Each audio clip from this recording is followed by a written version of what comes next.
alladzi khalaqal mauta wal hayata liyabluwakum ayyukum ahsanu amala. Bersyukur kepada Allah Subhanahu wa taala dengan ucapan alhamdulillah. Bapak imam desa, Bapak imam dusun yang kami muliakan, Bapak kepala desa, Bapak kepala dusun, Bapak semua yang sangat kami muliakan, wabil khusus kepada Al-Ustaz Al-Fadil Tengku Isa yang baru saja sampai, juga ada Pak Nanang, ada Ustaz Boni, ada Ustaz Al-Fadil As-Syekhina Ustaz Rashid merupakan dari kecamatan, juga bapak-bapak semua yang tak bisa kami sebutkan satu-satu namanya. Mudah-mudahan kita semua dimuliakan oleh Allah Subhanahu wa taala. Amin. Amin Allahumma amin ya rabbal alamin. Bersyukur kepada Allah pada pagi yang mulia ini kita masih diberikan nikmat, yaitu nikmat kesadaran. Karena berapa banyak hari ini, detik ini, orang yang belum diberikan nikmat kesadaran. Kesadaran mahal Pak, tak bisa diberikan uang. Mau berapa banyak uang Bapak di dunia ini, belum tentu bisa memberi kesadaran, belum tentu bisa memberi hidayah. Nabi Nuh alaihissalam pada zamannya terjadi banjir yang sangat luar biasa. Kenal sama Nabi Nuh Pak? Pak, kenal sama Nabi Nuh Pak? Masya Allah, kenal Pak ya? Ini masyarakat Masjid Semalam Turun Imam luar biasa ini. Kenal, udah pernah jumpa Pak? Masya Allah, saya pun juga belum pernah jumpa. Tapi kita kenal nama beliau dari baca sejarah dalam kitab Sirah Nabawi, dalam kitab suci Al-Quran. Banjir yang terbesar di zaman itu adalah zaman yang paling besar banjirnya. Tidak ada satupun banjir hari ini yang dapat mengalahkan banjir Nabi Nuh. Masih ingat 2004 Pak? Banjir tsunami. Kalah sama banjir Nabi Nuh. 2006 banjir Bantal. Rumah saya Pak, di Tigrolek itu tenggelam sampai seatap, saking mengerinya banjir. Dan kemudian yang baru-baru ini, saya pun termasuk kena banjir, nginap di masjid Semalam ini 3 hari 3 malam Pak. Itu belum ada bandingannya sama banjir Nabi Nuh alaihissalam. Anaknya sendiri yang bernama Kan'an tidak mendapatkan hidayah. Ketika itu dipanggil sama Nabi Nuh, "Sina, datang kemari nak. Kamu tidak akan selamat." Apa kata-kata? Tidak ayah. Tidak. Aku akan pergi ke sana ke atas gunung. Akhirnya Kan'an bin Nuh, anak kandungnya sendiri, mati dalam keadaan kafir, tidak mengimani Allah sebagai Tuhan dan tidak mengimani ayahnya sebagai utusan Allah. Bukti bahwa hidayah mahal. Makanya wajar dalam keluarga kadang ada bapaknya bagus, anaknya tak bagus. Siapa lagi? Nabi Nuh alaihissalam, istrinya sendiri tidak mendapatkan hidayah. Saking mahalnya hidayah. Kalau ada bapak-bapak di sini yang istrinya mungkin belum dapat hidayah, kita sama-sama berdoa mudah-mudahan diberikan hidayah oleh Allah Subhanahu wa taala. Amin. Nabi Muhammad sallallahu alaihi wasallam bahkan pamannya sendiri Abu Jahal, Abu Lahab, sampai ada satu surah Al-Lahab juga tidak mendapatkan hidayah. Tapi hari ini bapak semua alhamdulillah, masya Allah, tabarakallah, diberikan kesadaran dapat melangkahkan kaki, menaikkan tangan menuju masjid yang mulia ini. Ini merupakan nikmat yang luar biasa Pak. As-salatu khairun minan naum. Kata muadzin. Tadi muadzin mengucapkan azan, sholat itu lebih baik daripada tidur, kata artinya. Apa kata mereka yang di luar sana yang belum bangun? Di luar aja. Maka nggak ada salahnya Pak, insya Allah ke depan kalau mau mereka juga bangun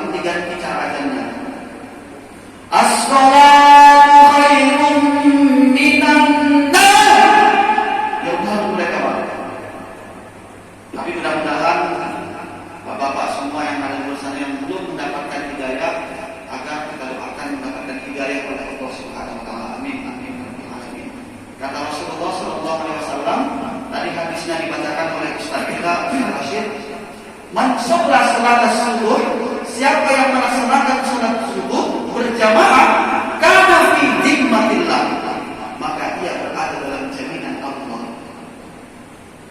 Berselawat kepada Rasulullah sallallahu alaihi wasallam dengan ucapan Allahumma shalli ala sayyidina Muhammad wa ala ali sayyidina Muhammad. Beliau adalah seorang utusan Allah, seorang rasul yang tidak pernah lelah, tidak pernah berhenti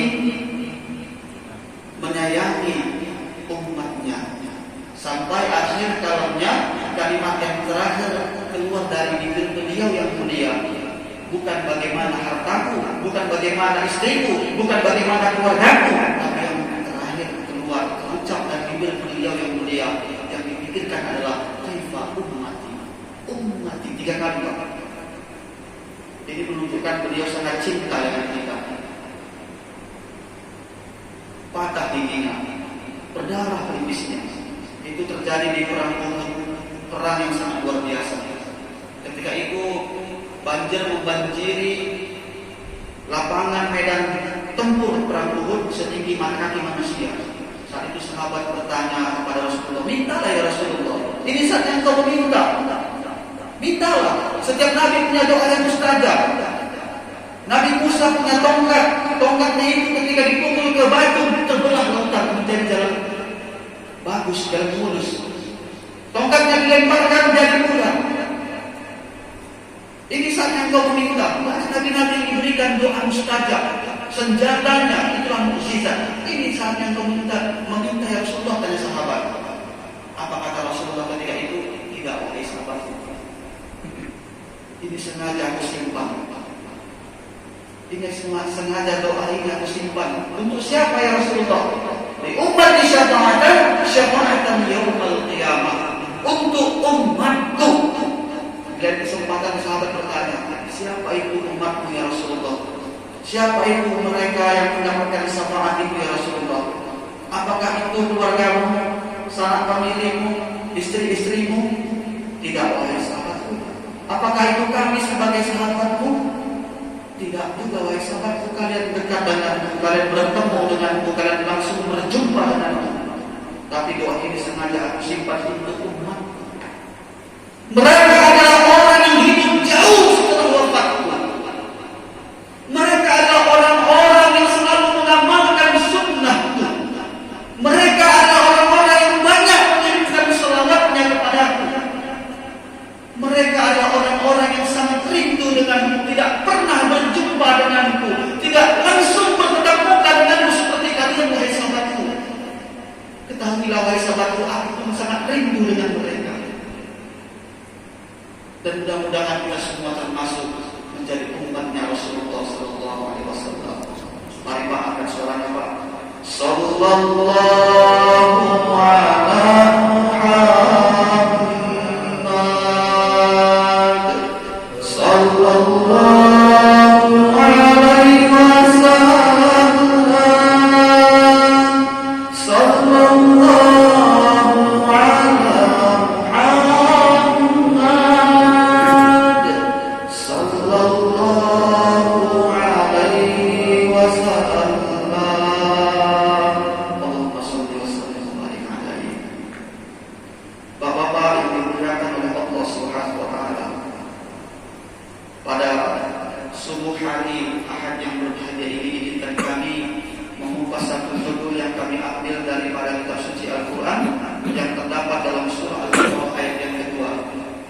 surah yang kedua. Surah yang pertama ada surah Al-Fatihah dan yang kedua ada surah Al-Baqarah. Dan ini pada ayat yang ke-45. Tadi ketika sholat subuh, alhamdulillah kita sedikit senggol, kita sedikit bacakan ayat itu. Apa bunyinya? Mohon izin Bapak-bapak sekalian, bukan bermaksud untuk mengajari ataupun menggurui, karena di sini pun kami sangat haus dengan keilmuan. Kami di sini masih dalam proses dan tahap pembelajaran. Di sini kami mengamalkan hadis Rasulullah, balighu anni walau ayatan. Sampaikanlah dariku, kata Rasulullah, walaupun cuma 1 ayat, dan sekaligus untuk mengulang kaji. Apa bunyi ayatnya itu? Al-Baqarah ayat 45. Wasta'inu bis-sabri was-shalah wa innaha lakabiratun illa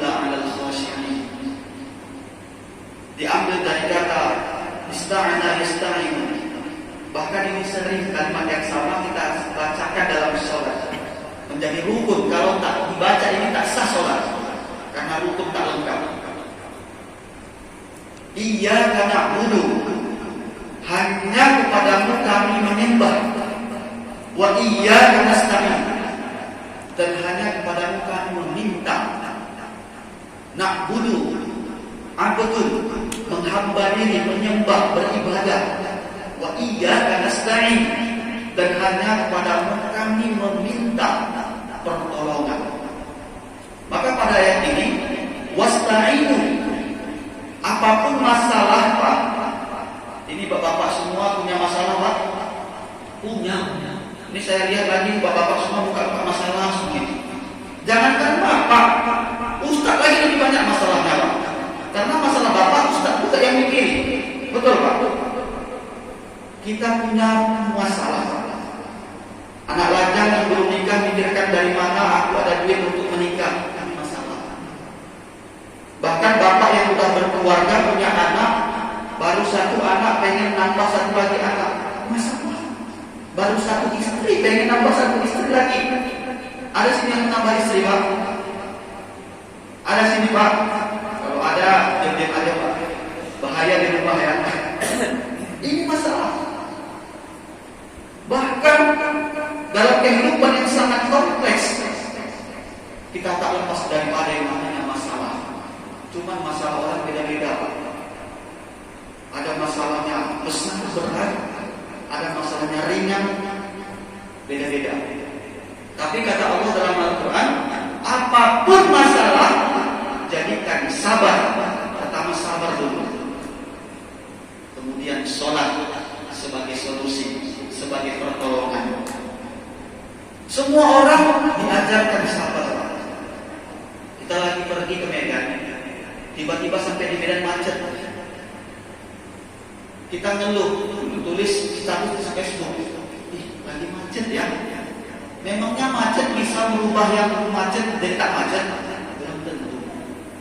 Maka yang pertama sekali lakukan adalah terima dulu masalah itu, barulah muncul yang namanya sabar. Ternyata dari sejak kecil kita sudah diajarkan oleh orang tua kita untuk sabar Pak. Nasi belum masak, anak sudah lapar. Lapar Mak, sabar ya, sabar ya. Betul Pak. Bahkan maaf Pak, maaf sekali. Di masjid ini kalau ada yang mau mencuri kereta, orang-orang yang mencuri itu dia akan lihat dulu, lagi rame nih. Lama kali ya masih rame. Ada dua orang yang mencuri, keduanya bilang sama anggotanya, sabar, sabar. Pencuri aja bisa bilang sabar Pak. Artinya semua orang di dunia ini, yang di timur, yang di barat, selatan, yang di utara, yang tua maupun yang muda, bisa melaksanakan sabar. Yang masih ada iman ataupun imannya sedikit, bahkan orang kafir pun mengajarkan sabar. Makanya Al-Quran, Syahrul Ramadan alladzii unzila fiihi al-Quran, diturunkan Al-Quran untuk apa? Hudan, sebagai petunjuk, linnas, untuk seluruh manusia. Seluruh manusia bisa pakai Al-Quran ini, mau yang beragama Islam ataupun yang tak beragama Islam. Tapi tidak semua yang pakai Al-Quran mau melaksanakan ibadah-ibadah yang terkandung dalam Al-Quran seperti sholat dan semacamnya. Nah, bapak-bapak yang dimuliakan oleh Allah Subhanahu wa Ta'ala, dan kemudian setelah terima itu masalah, muncul sabar, baru kemudian melaksanakan sholat. Laksanakan sholat. Apapun masalah kita, apapun ujian kita, seberat apapun itu beban hidup, sebesar apapun itu kesulitan hidup, apapun kesempitan yang kita alami, sebesar apapun itu masalah, besar masalahmu, ada Allah yang maha besar, yang lebih besar. Bagi Allah itu semua masalah kecil Pak. Kecil itu masalah. Makanya sebelum kita melaksanakan sholat, ada muadzin. Muadzin melaksanakan yang namanya adzan. Adzan dalam kaidah bahasa Arab dikatakan berasal dari kata udunun. Udunun telinga. Makanya dikatakan adzan agar adzan itu selalu diperdengarkan dalam telinga. Ketika adzan berkumandang, hayya 'alas shalah,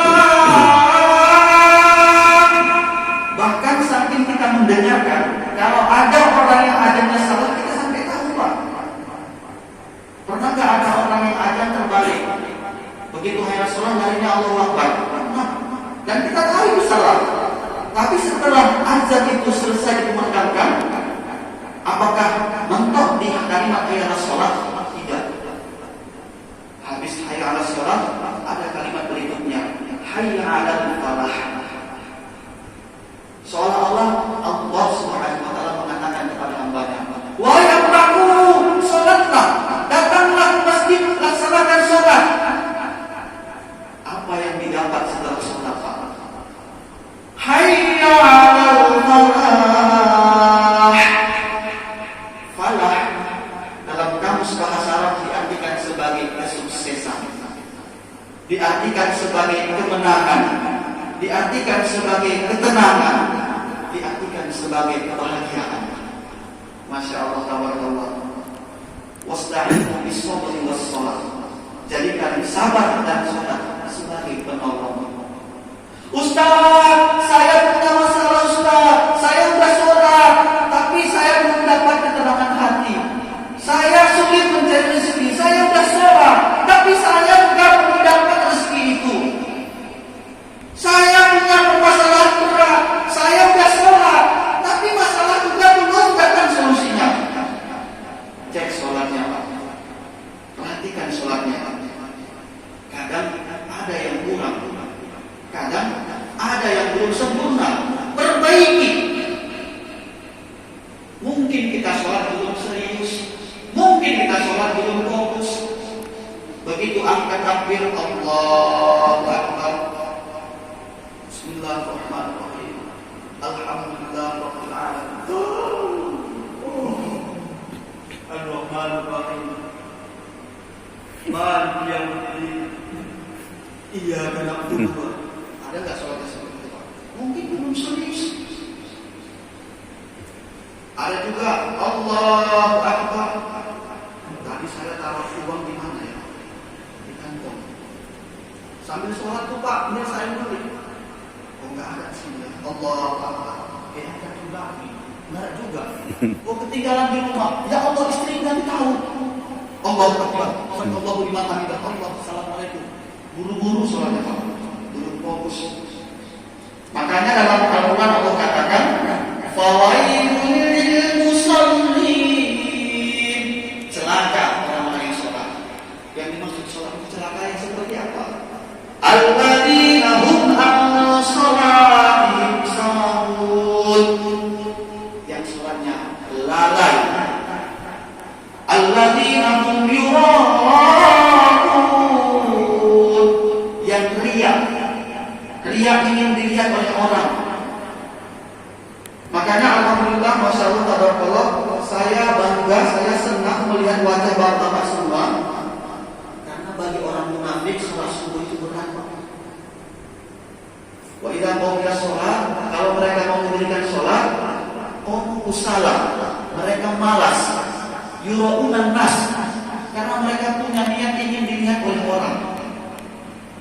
Makanya orang munafik itu yang sering sholat maghrib, sholat asar, sholat zuhur rame, orang nampak. Tapi sholat subuh berat, karena sedikit yang nengok. Alhamdulillah di sini bapak-bapak semua pilih-pilihan ini pilihan Allah Subhanahu wa taala. Dan mudah-mudahan kita semua bisa istiqomah. Mudah-mudahan bapak-bapak yang bersama yang belum dapatkan hidayah mendapatkan hidayah. Amin Allahumma amin ya rabbal alamin. Tapi dalam hal beribadah, khusus konteksnya dalam hal beribadah, kalau ada yang riya karena ingin dilihat oleh orang, ini tak apa-apa Pak. Ini jawaban dari Imam Al-Ghazali. Di seluruh pondok-pondok pesantren mempelajari kitab beliau. Ada kitab Tasawuf, ada kitab Ihya Ulumuddin. Beliau mengatakan dalam kitab Ihya Ulumuddin, ikhlas itu muncul berawal dari niat. Contohnya apa? Anak-anak Pak.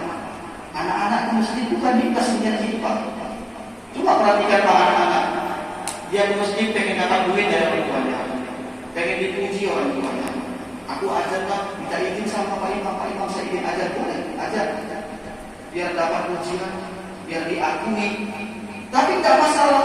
Seiring waktu berjalan, seiring waktu berputar, semakin bertumbuh kembang dia dewasa, semakin terbuka cakrawala berpikirnya. Disitulah baru dia mikir, itu apa aku selama ini azan, untuk apa aku selama ini sholat? Maka disitulah akan muncul keikhlasan. Maka kalau ada yang lihat, gak apa-apa, laksanakan dulu, jadikan sebagai motivasi. Ikhlas itu seperti apa? Seperti surah Qul Huwallahu Ahad. Surah Qul Huwallahu Ahad itu tidak ada satupun arti, tidak ada satupun ayat yang menjelaskan tentang ikhlas. Bisa kita lihat Pak dalam tafsirnya, tafsir Jalalain, tafsir Wassaili, tafsir Ibnu Katsir, tidak ada satupun yang menerangkan tentang ikhlas. Tapi nama surahnya adalah surah Al-Ikhlas. Berarti ikhlas itu murni, ilahi anta maksudi, murni karena Allah Subhanahu wa Ta'ala. Bahwa yang dimuliakan oleh Allah Subhanahu wa Ta'ala, sholatnya udah betul, tapi masalah kok belum keluar. Lihat lagi Pak, jangan-jangan ada rukun syarat yang tertinggal. Wudhu punya rukun, mungkin belum benar wudhunya, ada bagian tertentu yang belum terkenal. Mungkin belum betul bacaan sholatnya, belum betul rukun sholatnya. Alhamdulillahi Rabbil Alamin. Hanya hak kecil, bukan maksud mengajari maaf ya. Hanya hak kecil. Segala puji bagi Allah Subhanahu wa Ta'ala. Tapi kalau hanya hak besar, Alhamdulillah, artinya segala celaka. Ihdinas siratal mustaqim. Hurufnya huruf O, huruf O beda sama huruf. Ada yang mengucapkan ihdinas siratal mustaqim, artinya lagi tunjukilah jalan yang lurus, tapi tunjukilah jalan kepiting. Mustaqim kepiting, mustaqim lurus. Makanya kepiting itu yang bengkok. Kita minta tunjukilah jalan kepiting, kita minta pada bengkok sebenarnya. Innalillah. Berarti mesti diperbaiki. Gak ada masalah. Kita panggil ustaz, kita panggil kiai untuk memperbaiki rukun kita, untuk memperbaiki bacaan kita, untuk memperbaiki cara yang baik, lebih baik melaksanakan sholat kita. Tuntutan ilmu dari bagian sampai yang lahat. Tak ada batasan dalam ilmu. Saya juga masih belajar Pak. Jadikan sabar, sabar dulu, kemudian sholat sebagai penolong. Mudah-mudahan dengan melaksanakan itu kita diberikan oleh Allah kesuksesan, diberikan oleh Allah kebahagiaan. Apakah yang membuat kita bahagia Pak? Apakah kita punya duit dari orang kaya bahagia? Belum tentu. Banyak orang yang berharta, banyak orang yang punya harta benda, punya duit dari orang kaya, belum tentu membuat orang itu bahagia. Banyak orang yang punya pangkat, banyak orang yang punya jabatan, belum tentu pangkat dan jabatan membuat seseorang itu bahagia, membuat seseorang itu tenang, belum tentu. Jadi dapat keterangan dari mana? Bersyukur. Bukan karena bahagia kita bisa bersyukur, tetapi karena bersyukurlah baru muncul kebahagiaan. Bersyukur dengan melaksanakan sholat, kita bersyukur diberikan makan, kita bersyukur diberikan hidup, kita bersyukur diberikan semua nikmat. Pergunakan ke jalan yang diridhoi oleh Allah, ke jalan yang disukai oleh Allah. Agar berusaha dengan lam bertemu dalam kaidah ilmu nausulnya diartikan sebagai sesuatu yang sangat penting artinya. Maknanya luar biasa. So dengan lam bertemu, itulah sholat, itulah hablum minallah, hubungan kita dengan Allah. So dengan lam juga bertemu, yang kedua itulah sholawat, itulah hubungan kita dengan Rasulullah Sallallahu Alaihi Wasallam. Dan so yang ketiga bertemu dengan lam, itulah silaturahim, hablum minan nas, hubungan kita sesama manusia. Kalau dah baik sholatnya, hablum minallahnya baik, maka dia dapat bersolawat kepada Rasulullah yang baik. Apalagi hablum minan nasnya. Kalau ada orang yang sholatnya fokus kepada sholatnya tapi kurang baik sesama manusia, maka ada yang salah yang perlu diperbaiki dari sholatnya.